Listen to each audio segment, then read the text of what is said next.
हाँ जी स्टूडेंट, तो चलिए आज स्टार्ट करते हैं कि एक टॉपिक है जो हमारा डिबेंचर से रिलेटेड चैप्टर में रहता था, कुछ टॉपिक वो डिस्कस करते हैं।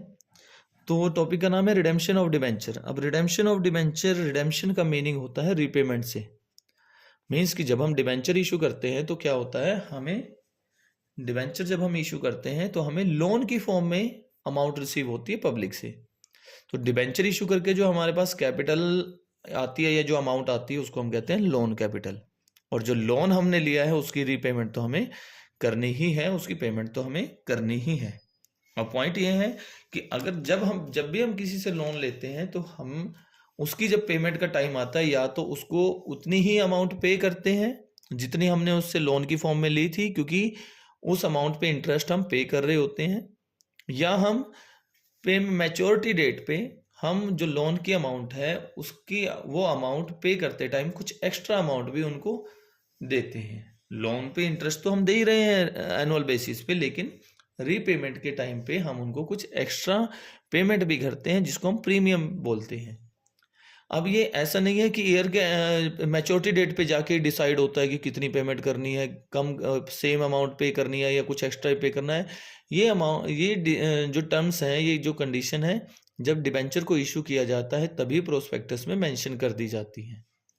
तो यहाँ आपको ये ध्यान रखना है, रिडेम्पशन जो है या तो एट पार होगी या एट प्रीमियम होगी। ऐसा नहीं हो सकता कि किसी से हमने लोन लिया है 1 लाख और उसको हम कह रहे हैं कि after 5 year we will make the payment of ₹98,000। तो ऐसा नहीं हो सकता। तो या तो हम पूरी पूरी अमाउंट ही पे करते हैं या कुछ एक्स्ट्रा अमाउंट जो है उसको पे करते हैं। अगर तो हम सेम अमाउंट पे कर रहे हैं तो उसको कहते हैं एट पार हमने उन डिबेंचर को रिडीम किया है, या अगर हम एक्स्ट्रा अमाउंट उसको पे कर रहे हैं तो ये होता है एट प्रीमियम हमने उसको रीपे किया है या रिडीम किया है। तो आप सबसे पहली बात तो कि जब हम उसको एट पार पे कर रहे हो चाहे एट प्रीमियम पे कर रहे हो, सबसे पहले हमें ड्यू की एंट्री दिखानी है कि जब हम डिबेंचर होल्डर को पेमेंट कर रहे हैं तो पेमेंट किस चीज़ की कर रहे हैं, पहले ये दिखाना होता है। तो ड्यू की एंट्री हम सबसे पहले करेंगे। अगर हमें सेम अमाउंट ही पे करनी है तो हम यहाँ राइट करते हैं journal entry debenture account debit. ये डिबेंचर 8% है टू या जो भी है हम राइट करेंगे। हम राइट करेंगे debenture account debit to debenture holder, debenture holder. ये हमारी ड्यू की एंट्री रहेगी। और फिर हम उसको क्या कर देंगे, पे कर देंगे। और पे करते टाइम लिखेंगे अब debenture holders account debit to में। देखो अगर इनको पेमेंट करते बैंक की फॉर्म में तो यहाँ बैंक लिखेंगे, अगर कोई सिक्योरिटी दे रहे हैं तो सिक्योरिटी के बारे में मेंशन करेंगे। ये होता है एंट्री हमारी जब हम उनको रीपे कर रहे हो यानी कि रिडीम कर रहे हो। तो यहाँ अब हमारे पास आता है नेक्स्ट, अगर हमें एट प्रीमियम उनको रिडीम कर रहे हैं तो एट प्रीमियम जब हम रिडीम करेंगे तो हमें पहले ड्यू दिखाना है कि हमें कुछ पेमेंट है जो डिबेंचर होल्डर को करनी है। वो किस किस चीज़ की करनी है हम राइट करेंगे डिबेंचर अकाउंट डेबिट। दूसरे और क्या दे रहे हैं हम उसको एक्स्ट्रा पेमेंट करें, एक्स्ट्रा पेमेंट को बोलते हैं premium, premium on redemption of debenture account. यहाँ स्पेस की वजह से मैं शॉर्ट फॉर्म यूज कर रहा हूँ, लेकिन एग्जाम में आप नहीं करेंगे। To debenture holder.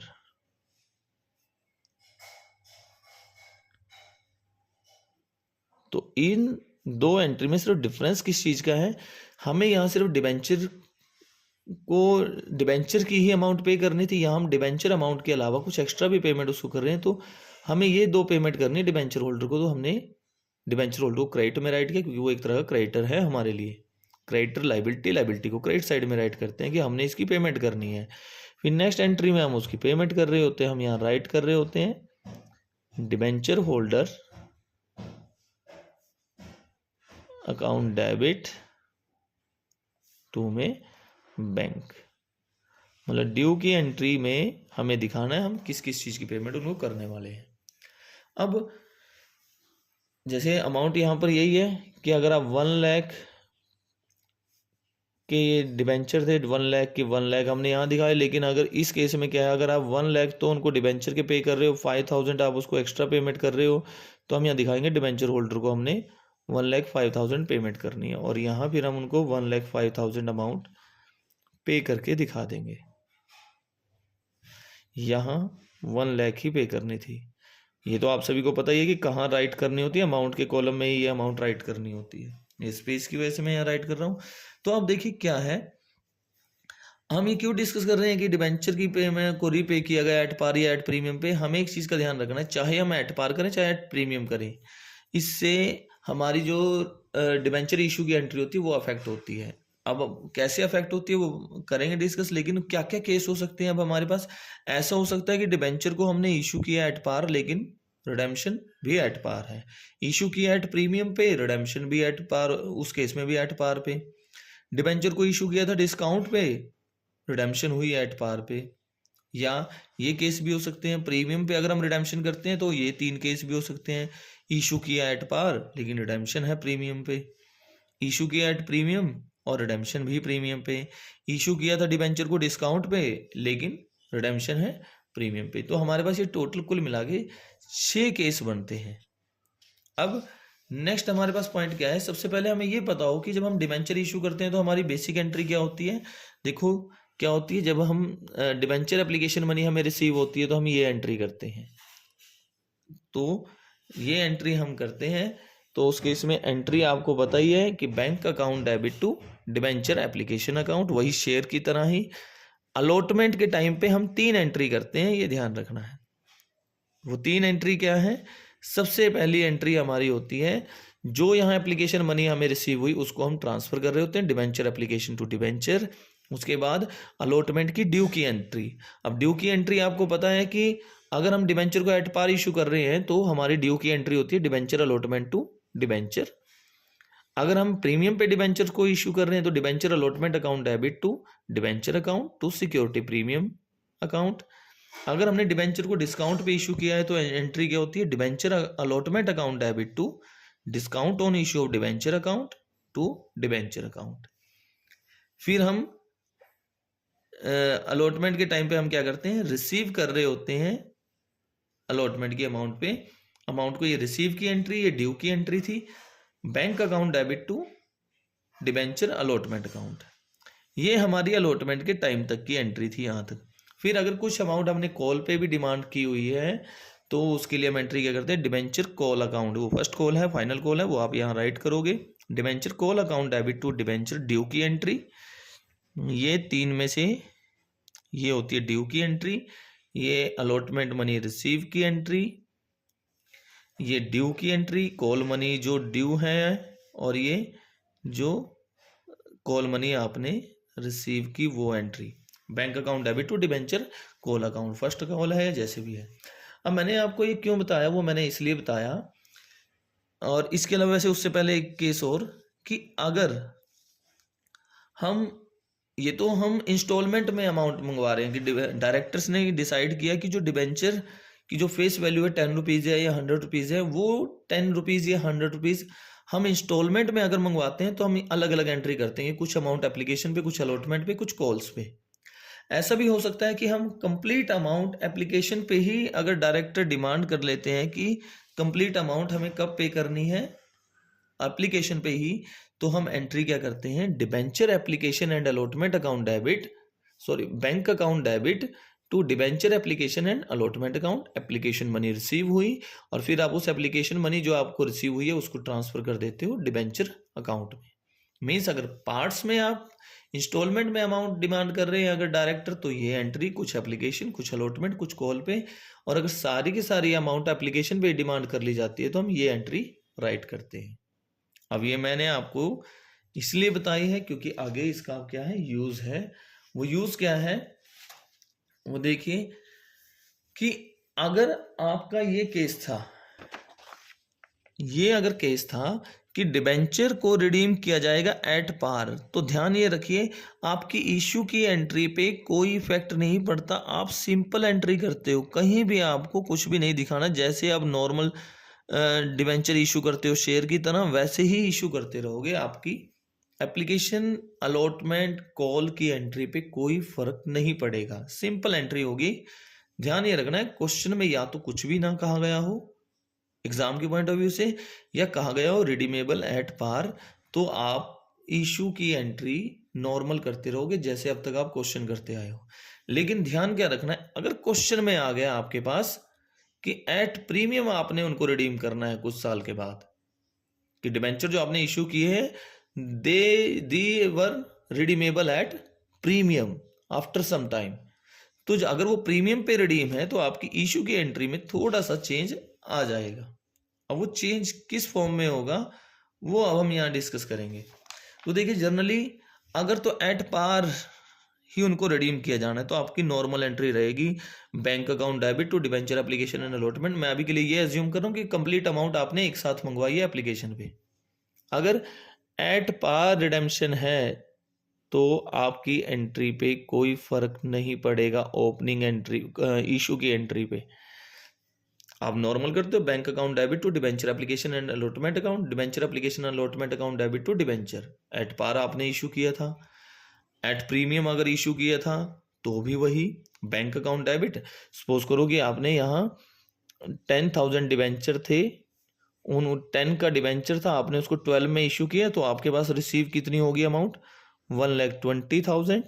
और फिर आपने करना क्या होता है 1,20,000 में से जितनी अमाउंट आपकी डिबेंचर की है उतनी अमाउंट डिबेंचर अकाउंट में ट्रांसफर करनी होती है। और जितनी अमाउंट आपकी 10,000 डिबेंचर थे आपके पास 10 रुपीज़ का ही डिबेंचर था उसकी अमाउंट डिबेंचर अकाउंट में, और जितनी अमाउंट आपकी प्रीमियम की है उतनी अमाउंट आप सिक्योरिटी प्रीमियम में ट्रांसफ़र करते थे। ये वो केस था जो आप एट पार इशू कर रहे थे। अगर यहाँ आपके पास 10,000 डिबेंचर हैं, उनको आपने इशू कितने में किया 9 में इशू किया, 1 रुपीज़ का डिस्काउंट दिया, तो साफ सी बात है 9 में इशू कर रहे हो तो 9 के अकॉर्डिंग अमाउंट आएगी आपके पास 90,000। ये जो आपके पास अमाउंट रिसीव हुई थी आप क्या करोगे, इसका जो 90,000 आपके पास रिसीव हुई थी डिस्काउंट कितना दिया आपने 1 रुपीज़ का, डिबेंचर थे 10,000, 1 रुपीज़ का आपने डिस्काउंट दिया तो discount on issue of debenture account debit. और डिबेंचर के सामने ध्यान रखना कंप्लीट अमाउंट आती है फेस वैल्यू के अकॉर्डिंग।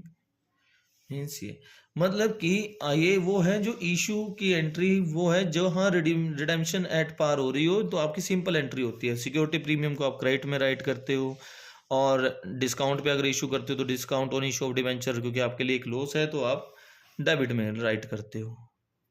और जो हमने अभी भी यहाँ डिस्कस किया था सेम कि अगर पार्ट्स में इंस्टॉलमेंट में पेमेंट मंगाते हैं तो हम ये राइट करते हैं। सिंपल है केस वो तो। अब जो हमारे पास केस है अगर रिडेम्पशन एट प्रीमियम हो तो क्या होगा। अगर रिडेम्पशन क्या हो एट प्रीमियम है तो क्या होगा, यहाँ पे एक थोड़ा सा आपको ध्यान रखना है कि कुछ वर्ड्स जो हैं कुछ चेंजेस आएगा इशू की एंट्री में, और वो चेंजेस जो है 2 वर्ड्स को लेके है। सिर्फ आपने सिर्फ 2 वर्ड्स का ध्यान रखना है। वो 2 वर्ड्स क्या है कि जब भी आप डिबेंचर को इशू करोगे, इशू करते टाइम अभी के लिए सपोज करो कि मैं आपको ये केस बोल रहा हूँ जिसमें कंप्लीट अमाउंट आप एप्लीकेशन पे ही डिमांड करते हो, तो क्या होता है जैसे मानकर चलो 10,000 डिबेंचर थे, इशू किए आपने 10 में ही लेकिन रिडेम्पशन किया आपने 11 रुपीज़ में। तो क्या हुआ आपको करना क्या होता है, देखो रिडेम्पशन की एंट्री स्टार्टिंग में डिस्कस कर चुके हैं हम। रिडेम्पशन के टाइम पे तो ये एंट्री करते हैं और इनमें से और इनमें से। अब तो प्रीमियम का केस है मतलब ये वाली एंट्री करेंगे, लेकिन इशू की एंट्री पे जो हमने कहा कुछ इफेक्ट पड़ेगा, वो इफेक्ट है क्या आपको इशू करते टाइम ये ध्यान रखना है। आपने इशू कितने में किया 10,000 में। सोच के देखो आप नॉर्मल एंट्री क्या करते थे, यहाँ पर आप 1 लाख डेबिट की अमाउंट में राइट करते थे, यहाँ आप क्रेडिट की अमाउंट में राइट किया करते थे। वही सेम अमाउंट फिर आप कहाँ ट्रांसफर करते डिबेंचर में। अभी के लिए वैसे मैं नॉर्मल लिख दूं कि यहाँ आपने अभी भी डिस्कस किया 10,000 का डिबेंचर था, 10+1 में इशू किया। तो जब 10+1 में इशू किया तो आपने यहाँ राइट किया था, या 10+2 में अगर इशू किया तो आपने यहाँ राइट किया था कि आपके पास तो 1,20,000 अमाउंट आई 10,000 डिबेंचर, क्योंकि 12 का एक डिबेंचर था। तो आपने यहाँ पर ये राइट किया था 1,20,000। फिर आप क्या करते थे इस 1,20,000 को कहाँ ट्रांसफ़र करते थे डिबेंचर में। डिबेंचर की अमाउंट राइट करते थे जो कि 10 रुपीज़ के अकॉर्डिंग आती थी 1 लाख, और जो प्रीमियम की अमाउंट है पर शेयर प्रीमियम था, पर डिबेंचर जो प्रीमियम था 22 रुपीज़ था, तो 20,000 आप यहाँ राइट करते थे। आप इतना करते आए हो। अगर आप डिस्काउंट पे डिबेंचर को इशू करते थे 10,000 डिबेंचर थे, 1 रुपी इसके डिस्काउंट पे आपने इशू किया, तो आप क्या राइट करते थे कि 90,000 आए हैं आपके पास, तो अमाउंट 9 रुपी पर डिबेंचर के अकॉर्डिंग। फिर आप क्या राइट करते थे कि 90,000 जो एप्लीकेशन की आपके पास आई है, डिबेंचर की आई है, डिस्काउंट पे इशू किया तो 1 रुपये 1 रुपये पर डिबेंचर था डिस्काउंट रेट, और डिबेंचर के सामने आप पूरी अमाउंट जो है राइट किया करते थे 10 के अकॉर्डिंग। तो पॉइंट अब ये है कि आप सोच रहे होंगे कि एंट्री तो बिल्कुल सेम है जैसे आपने एट पार के केस में की थी। एक छोटा सा चेंज जो आपको करना है वो क्या करना है, सिर्फ 2 वर्ड। वो 2 वर्ड क्या है, एक आपको लॉस हो रहा है कि जो डिबेंचर आज आप इशू कर रहे हो जिसकी फेस वैल्यू कुछ है, उसकी पेमेंट आप रिडेम्पशन के टाइम पे ज़्यादा करोगे तो आपको लॉस हो रहा है। तो वो जो लॉस हो रहा है वो आपको ध्यान रखना है कि आपको वो 2 वर्ड जो ऐड करने हैं वो क्या है, डेबिट में आप राइट करोगे कि लॉस हो रहा है आपको, loss on issue of debenture. यहां आप राइट करोगे loss on issue of debenture account debit, और क्रेडिट में आपको राइट करना है to premium on redemption of debenture, to premium on redemption of debenture.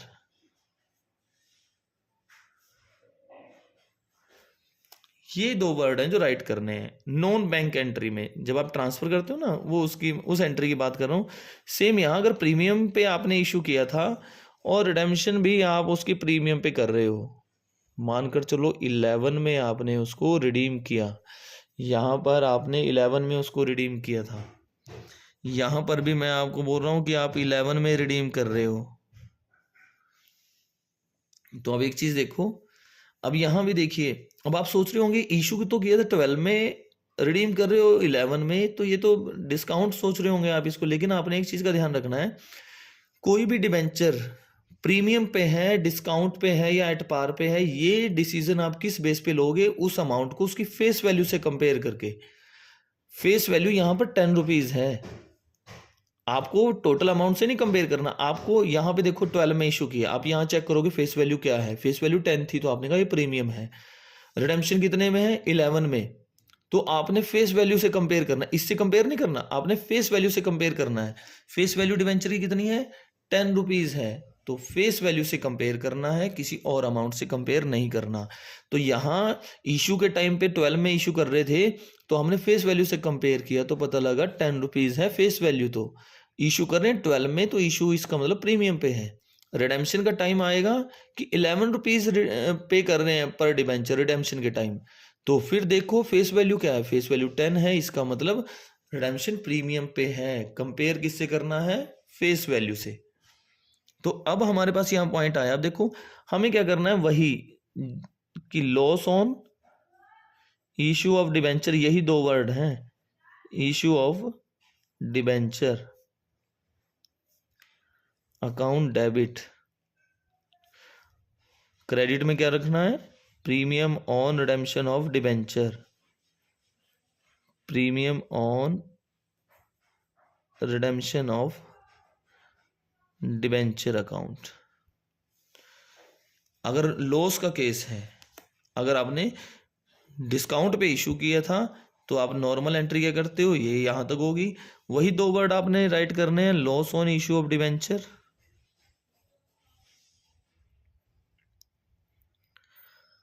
Debenture account debit, 2 में premium on issue of debenture, premium on redemption of debenture, premium on redemption of debenture. अब point देखिए क्या है, ये जो 2 word, चाहे आपने इनको इशू किया था एट पार पे, एट प्रीमियम पे, एट डिस्काउंट पे, मैंने तो सिंपल क्या किया, एट पार के केस में भी यही 2 वर्ड राइट किए, एट प्रीमियम के केस में भी, एट डिस्काउंट के केस में भी। नॉन बैंक एंट्री में ये आपको ध्यान रखना, बैंक की एंट्री में नहीं। बैंक की एंट्री तो वो आपने जो रिसीव किया, हम रिसीव नहीं कर रहे, हम तो पे कर रहे हैं, पे करना है ना रिडेम्पशन के टाइम पे, तो उसको आपने नॉन बैंक एंट्री में एडजस्टमेंट में एडजस्ट करना है, करने ही नहीं 2 वर्ड के हिसाब से। डेबिट में लिखोगे loss on issue of debenture, credit में राइट करोगे premium on redemption of debenture.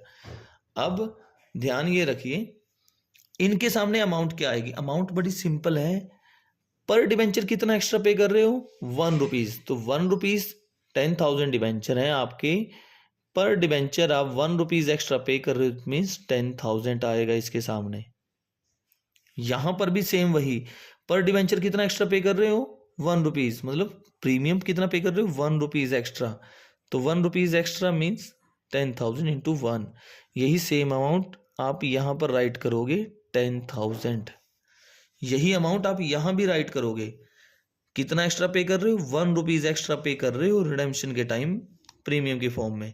तो लॉस कितना हुआ आपको? पर डिबेंचर 1, प्रीमियम कितना पे किया? 1 रुपीज एक्स्ट्रा।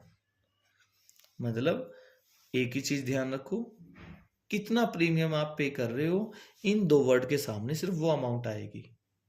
अब एक छोटी सी चीज वो आपको सिर्फ इस केस में ध्यान रखनी है, जब डिबेंचर को एट डिस्काउंट आपने इशू किया हो, रिडेम्पशन एट पार हो, सॉरी एट प्रीमियम हो, तो आप क्या कर सकते हो? इस loss on issue of debenture की जो डिस्काउंट आपने दिया था, ये भी एक तरह का आपका लॉस ही है। आप इसकी अमाउंट डायरेक्ट इसमें ऐड कर सकते हो, कि आप इन दोनों के प्लेस पे क्या कर सकते हो?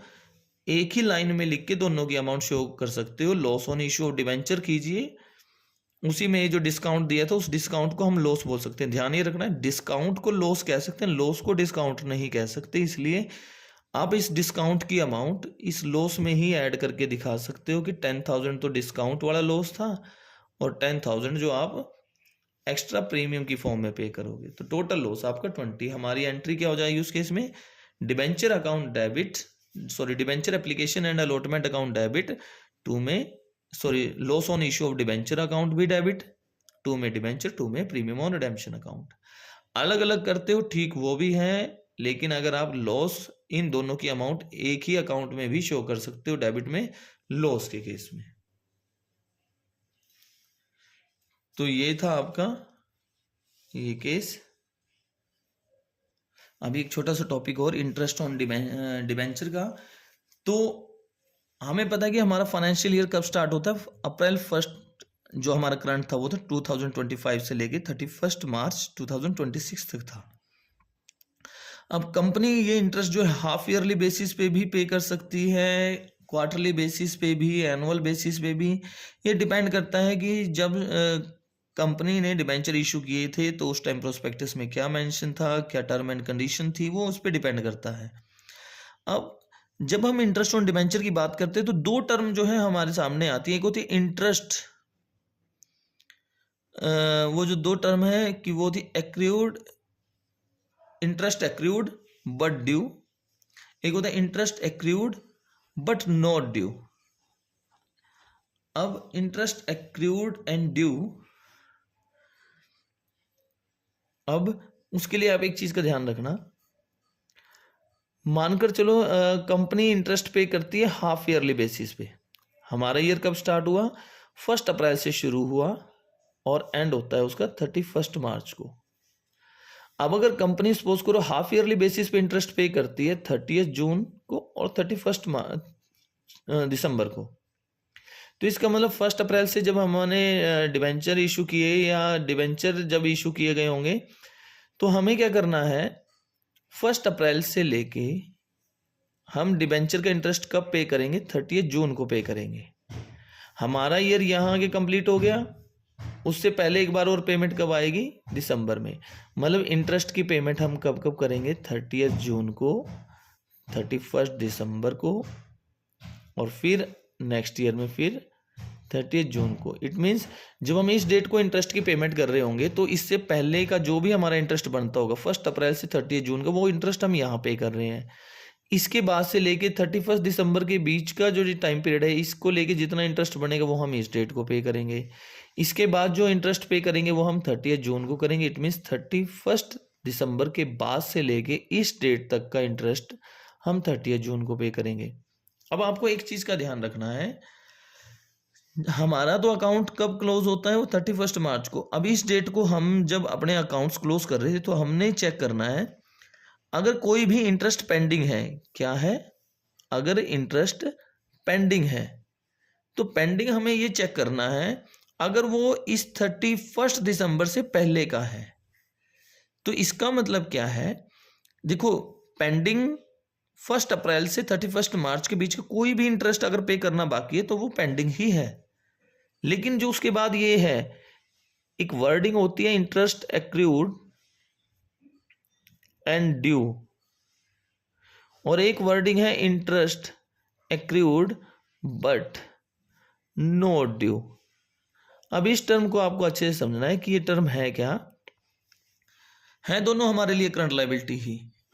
अब आपको एक चीज का ध्यान रखना है, इस डेट को जब आपने देखा कि इंटरेस्ट पेंडिंग पड़ा है, तो पेंडिंग पड़ा है, आपने एक चीज चेक करनी है, क्या उसकी ड्यू डेट आ चुकी थी। अगर वो इंटरेस्ट इस डेट से पहले का है तो इसका मतलब उसकी ड्यू डेट तो 31 दिसंबर थी। अगर वो इंटरेस्ट जो पेंडिंग है वो 31 दिसंबर से पहले का है, इसका मतलब हम उसको कहेंगे ये वो इंटरेस्ट पेंडिंग है जो ड्यू हो चुका है लेकिन पे नहीं किया गया, फिर वो ये है। लेकिन अगर वो इंटरेस्ट कौन सा है, इस 31 दिसंबर के बाद का है, तो इस डेट को जब हम अकाउंट चेक कर रहे होंगे, अकाउंट क्लोज कर रहे होंगे, अगर हमें पता लगा कि इंटरेस्ट पेंडिंग है लेकिन उसकी ड्यू डेट नहीं आई अभी भी, तो ड्यू डेट नहीं आई वो कौन से टाइम की आएगी, सपोज करो 31 मार्च से लेके 31 दिसंबर से लेके 31 मार्च के बीच का अगर कोई इंटरेस्ट पेंडिंग है, तो देखिए वो इंटरेस्ट जरूर पेंडिंग है लेकिन उसकी ड्यू डेट अभी कब है, 30 जून को है। तो इस डेट के बीच का जो हमारा इंटरेस्ट पेंडिंग रहेगा उसको हम कहेंगे interest accrued but not due, की अभी वो ड्यू नहीं हुआ है। क्लियर। तो ये दो टर्म तो आपकी ये चीज को लेगी क्योंकि कहीं ना कहीं बुक में यूज होती है। अब ध्यान ये रखना है, ये जो इंटरेस्ट है, सपोज करो हम जैसे भी पे कर रहे हैं, सपोज करो एनुअल बेसिस पे डिसाइड हुआ है कि इंटरेस्ट पे करना है, तो हमें सिंपल यह कि इंटरेस्ट पे करने से पहले हमें ड्यू दिखाना है। अब तक जो हमने डिबेंचर के चैप्टर में स्टडी किया है कि जब भी हम चाहे इंटरेस्ट की बात हो, अंडरराइटिंग कमीशन की बात हो या प्रमोटर्स को कुछ पेमेंट करने की बात हो, पहले ड्यू की एंट्री दिखाते हैं। तो यहाँ भी हम सबसे पहले इंटरेस्ट को ड्यू दिखाएंगे, हम एंट्री करेंगे इंटरेस्ट ऑन डिबेंचर। हमने पेमेंट करनी है किसको, डिबेंचर होल्डर को, लेकिन किस चीज की, इंटरेस्ट की। तो हमने एंट्री क्या की, interest on debenture account debit to debenture holder. Debenture holder हमारे लिए क्रेडिटर हैं, लाइबिलिटी है, इसलिए हमने उसको क्रेडिट किया इस जर्नल एंट्री में। तो ये हमारी एंट्री होगी ड्यू की, और इंटरेस्ट बिजनेस के लिए था एक्सपेंस, इसलिए उसको डेबिट कर दिया गया। उसके बाद फिर हम इसकी पेमेंट करके दिखाते हैं। हम एंट्री करते हैं debenture holder account debit, debenture holders account debit, holders account debit to bank. अब आपको यहां एक चीज का ध्यान रखना है, कैलकुलेशन के टाइम हमसे मिस्टेक क्या होती है। देखो 10,000 डिबेंचर है, सपोज करो हम उनको इशू कर रहे हैं। अब इशू हमने चाहे उसको 10 में किया या 11 में, फेस वैल्यू है, सपोज करो ये 10 का डिबेंचर था, 10 का डिबेंचर था, लेकिन इशू उसको चाहे हमने 10 में किया, चाहे 9 में किया, चाहे रिडीम हमने उसको एट पार किया या प्रीमियम किया, मैटर नहीं करता। मैटर क्या करता है, इंटरेस्ट में अगर हमें इंटरेस्ट कैलकुलेट करना है तो इंटरेस्ट के टाइम पे हमें ये ध्यान रखना है, डिबेंचर सपोज करो ये 8% डिबेंचर है, 8% डिबेंचर थे, 10,000 डिबेंचर थे, 8% डिबेंचर थे, फेस वैल्यू इनकी थी 10 रुपीज। इशू आपने चाहे जैसे मर्जी किया हो, मैं आपको ये बोल रहा हूँ जैसे मर्जी इशू किया हो, हमें कुछ नहीं देखना। हमें इशू से कोई मतलब नहीं है, रिडेम्पशन से कोई मतलब नहीं है, हमें मतलब किससे है, इंटरेस्ट के टाइम में उन डिबेंचर की फेस वैल्यू क्या थी। 10,000 डिबेंचर थे, उनकी फेस वैल्यू थी 10 रुपीज। अगर हम एनुअल इंटरेस्ट पे कर रहे हैं तो हमें तो ये देखना है फेस वैल्यू के अकॉर्डिंग इंटरेस्ट कैलकुलेट करना है कि 10,000 डिबेंचर उनकी फेस वैल्यू कितनी है, 10 रुपीज। इसका मतलब 1 लाख डिबेंचर अमाउंट है उनकी अमाउंट कितनी होगी, फेस वैल्यू के अकॉर्डिंग चेक करना है, 1 लाख हुई। इशू आपने चाहे उसको 11 में किया हो, इशू चाहे आपने उसको 9 में किया हो, चाहे 10 में किया हो, हमें ये नहीं देखना, हमें तो सिर्फ ये देखना है फेस वैल्यू के अकॉर्डिंग उनकी वैल्यू क्या है, 1 लाख। आप उस 1 लाख का 8% करोगे तो 1 लाख का 8% करोगे, इट मीन्स आपकी जो जर्नल एंट्री होगी वो कितनी अमाउंट से होगी, 8%, मतलब 8,000 जो है आपने उसको इंटरेस्ट पे करना है। 1 लाख का 8% मतलब 8,000 ड्यू की एंट्री में। ये अगर ये होता कि हाफ ईयरली पेमेंट करते हैं तो इसको 6/12 कर देना था। मीन्स पॉइंट ये है कि ये 8% तो हमें पता है कि 8% करना है इंटरेस्ट के लिए, लेकिन किस अमाउंट की जब बात आए तो सिंपल देखो डिबेंचर कितने हैं, फेस वैल्यू क्या है, मतलब 1 लाख का। अब ये समझ में आ गया होगा। फिर उसके बाद हम क्या करते हैं, डिबेंचर होल्डर को पेमेंट करते हैं कि 8,000 आपका इंटरेस्ट था, ये पे कर दिया गया। अब हमें क्या करना होता है, जब आप इंटरेस्ट की पेमेंट करोगे तब आपको पहले ड्यू दिखाना है, चाहे फिर पेमेंट की एंट्री दिखानी है। अगर हाफ ईयरली होता तो आप 30 सितंबर को पहले ड्यू दिखाओगे फिर पेमेंट करोगे, फिर 31 मार्च को आओगे, पहले ड्यू करोगे फिर पेमेंट करोगे। जब ईयर के एंड पे आओगे, क्लोजिंग टाइम पे आओगे, तो क्लोजिंग टाइम पे आपको एक चीज का ध्यान रखना है। वो क्या याद ध्यान रखना है, आपने ड्यूरिंग द ईयर जितना भी इंटरेस्ट पे किया है वो आपने ट्रांसफर करना है statement of profit and loss account में। और उस टाइम पे आपको एंट्री क्या डालनी है, statement of profit and loss account debit. ये आपने ईयर के एंड में एंट्री करनी है। 2 में interest on debenture account, year के एंड में।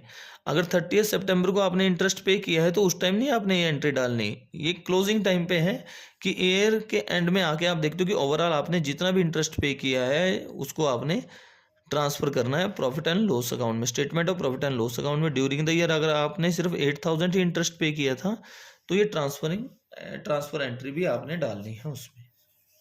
इसके अलावा मैं आपको बता ही चुका हूं कि जब भी आप डिबेंचर,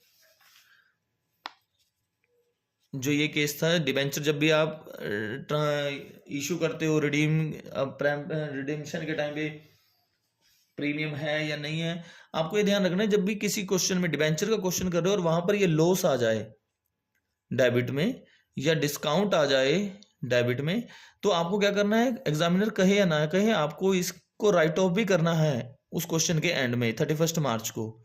तो इसको राइट ऑफ करने के लिए आप किसका यूज करते हो, जब भी आप इसको रिडीम करोगे तो आप किसका यूज कर सकते हो, ये आपको ध्यान रखना है।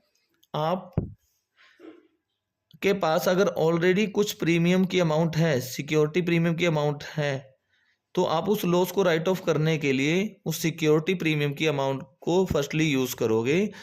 वो अमाउंट अगर कम रह जाए तो आप हेल्प लोगे statement of profit and loss account की,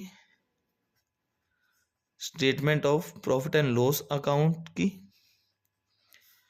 तब जाके आपने उसको लॉस को या डिस्काउंट को राइट ऑफ करना है। ये लॉस होगा या डिस्काउंट होगा ये आपने चेक करना है। क्वेश्चन में क्या है, loss on issue of debenture account. जैसे सपोज करो आपके पास टोटल जो लॉस था, लॉस के सामने जैसे सपोज करो यहाँ जो लॉस था उसके सामने सपोज करो 1 लाख लिखा है, यहाँ तो 10,000 है, लेकिन सपोज करो यहाँ 1 लाख लिखा है, लेकिन आपके पास सिर्फ प्रीमियम में अमाउंट कितनी है, 60,000 है। तो 60,000 पहले आपने सिक्योरिटी प्रीमियम में से ही राइट ऑफ करना है इस लॉस को। 60,000 अमाउंट आपने वो यूटिलाइज कर ली, रिमेनिंग अमाउंट जितनी भी बचे वो आपने कहाँ ट्रांसफर करनी है, कहाँ से राइट ऑफ करना है, statement of profit and loss account से। तो ये टॉपिक था हमारा जो डिबेंचर का बचा हुआ था। अगर फिर भी कोई डाउट है तो आप कमेंट में लिख सकते हो।